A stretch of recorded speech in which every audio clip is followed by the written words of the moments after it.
गांव का नाम था कालवाची। जैसे ही मैं वहां पहुंचा, सबसे पहले मुझे अजीब सन्नाटा महसूस हुआ। हवा चल रही थी, लेकिन पेड़ों की पत्तियां भी जैसे आवाज करने से डर रही थीं। गांव के बुजुर्ग ने मुझे एक ही बात कही, रात में बाहर मत निकलना। मैंने हंसकर पूछा, क्यों, जंगली जानवर हैं क्या? वो मेरी आंखों में देखने लगा, कुछ पल चुप रहा, फिर धीमे से बोला, जानवर नहीं, इंतजार है। उसकी आवाज में जो डर था वो अभिनय नहीं था। मैंने इसे अंधविश्वास समझकर नजरअंदाज कर दिया। मेरे कैमरे के लिए ये एक शानदार कहानी हो सकती थी। उस रात में जिस पुराने घर में ठहरा था, वो गांव के किनारे था। चारों तरफ रेत, टूटी दीवारें और दूर तक फैला अंधेरा। रात के लगभग 11 बजे मैं फुटेज देखने बैठा था। तभी दूर से पायल की बहुत हल्की आवाज आई। मैंने सोचा शायद कोई औरत गुजर रही होगी, लेकिन समस्या ये थी, गांव में लोग रात होते ही घरों में बंद हो जाते थे। आवाज धीरे धीरे पास आने लगी, छन छन छन, मेरे कमरे की खिड़की के बाहर। मैंने कैमरा उठाया और धीरे धीरे खिड़की की ओर बढ़ा। बाहर सिर्फ अंधेरा था, लेकिन पायल की आवाज बिल्कुल वहीं थी, जैसे कोई खिड़की के ठीक सामने खड़ा हो। मैंने कैमरा ऑन किया, रिकॉर्डिंग शुरू हुई। कुछ सेकंड तक कुछ भी नहीं दिखा।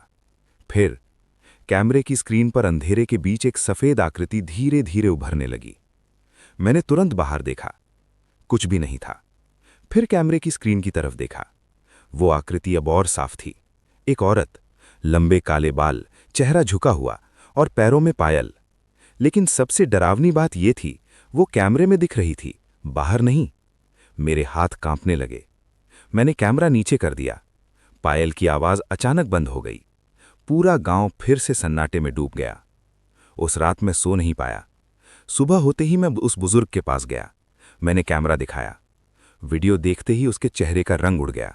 वो फुसफुसाया, तुमने उसे देख लिया? मैंने पूछा, किसे? वो बोला, कालवाची की प्रेतनी। कहते हैं बहुत साल पहले इस गांव में एक लड़की रहती थी। उसकी शादी तय हुई थी, लेकिन शादी से एक रात पहले उसका मंगेतर गायब हो गया। लोग कहते हैं वो भाग गया था, लेकिन लड़की को यकीन था कि वो लौटेगा। वो हर रात गांव के बाहर रास्ते पर खड़ी रहती, पायल पहनकर इंतजार करती। दिन, हफ्ते, महीने। एक रात वो वहीं खड़ी खड़ी मर गई, लेकिन उसका इंतजार खत्म नहीं हुआ। गांव वालों का कहना है कि अब भी कुछ रातों में पायल की आवाज सुनाई देती है। वो किसी को ढूंढती है, किसी को जो वापस नहीं आया। मैंने कहानी सुनी, लेकिन मेरे अंदर का फिल्म मेकर अभी भी जिज्ञासु था। उस रात मैंने फैसला किया, मैं कैमरा लेकर बाहर जाऊंगा, सच रिकॉर्ड करूंगा। रात के ठीक 12 बजे मैं घर से बाहर निकला। आसमान में चांद आधा था, रेगिस्तान की ठंडी हवा चल रही थी। फिर वही आवाज, छन छन छन, इस बार दूर से, गांव के बाहर पुराने रास्ते की तरफ। मैं धीरे धीरे वहां पहुंचा। रेत पर मेरे कदमों के अलावा कोई निशान नहीं थे, लेकिन पायल की आवाज मेरे सामने चल रही थी। मैंने कैमरा आगे किया। स्क्रीन पर वो फिर दिखी, सफेद साड़ी में खड़ी एक औरत, पीठ मेरी तरफ, लंबे बाल हवा में हिल रहे थे। मैंने धीरे से कहा, कौन हो तुम?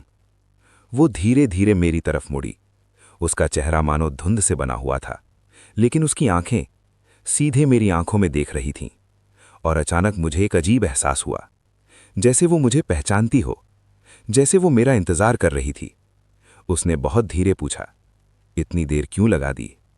मेरे शरीर में ठंड दौड़ गई। मैंने कहा, मैं तुम्हें नहीं जानता। वो मुस्कुराई, एक दुखी मुस्कान। फिर उसने अपना हाथ मेरी तरफ बढ़ाया। उसके हाथ में एक पुरानी अंगूठी थी, वही अंगूठी जो मेरी जेब में भी थी। मैंने घबराकर जेब टटोली। अंगूठी सच में वही थी। ये मेरे दादाजी की थी, जो सालों पहले इसी इलाके से गायब हो गए थे। तभी वो औरत धीरे से बोली, तुम बिल्कुल उसी जैसे दिखते हो। उसकी आवाज हवा में घुलने लगी।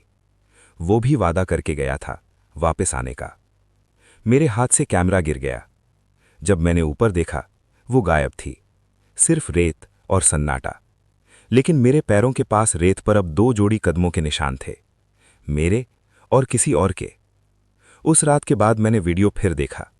कैमरे में वो औरत आखिरी बार मेरी तरफ देख रही थी, लेकिन उसके पीछे एक और धुंधली आकृति खड़ी थी, एक बूढ़ा आदमी जो बिल्कुल मेरे दादाजी जैसा दिख रहा था। और तभी मुझे समझ आया, शायद वो लड़की आज भी उसी का इंतजार कर रही है, या शायद अब वो मेरा। और उस रात के बाद से जब भी मैं सोने जाता हूं, मुझे दूर से पायल की वही आवाज सुनाई देती है, छन छन छन, जैसे कोई दरवाजे के बाहर खड़ा हो और इंतजार कर रहा हो। लेकिन असली सवाल यह है कि अगर वो अब भी किसी का इंतजार कर रही है, तो मेरे दादाजी उसके साथ उस रात क्या हुआ था?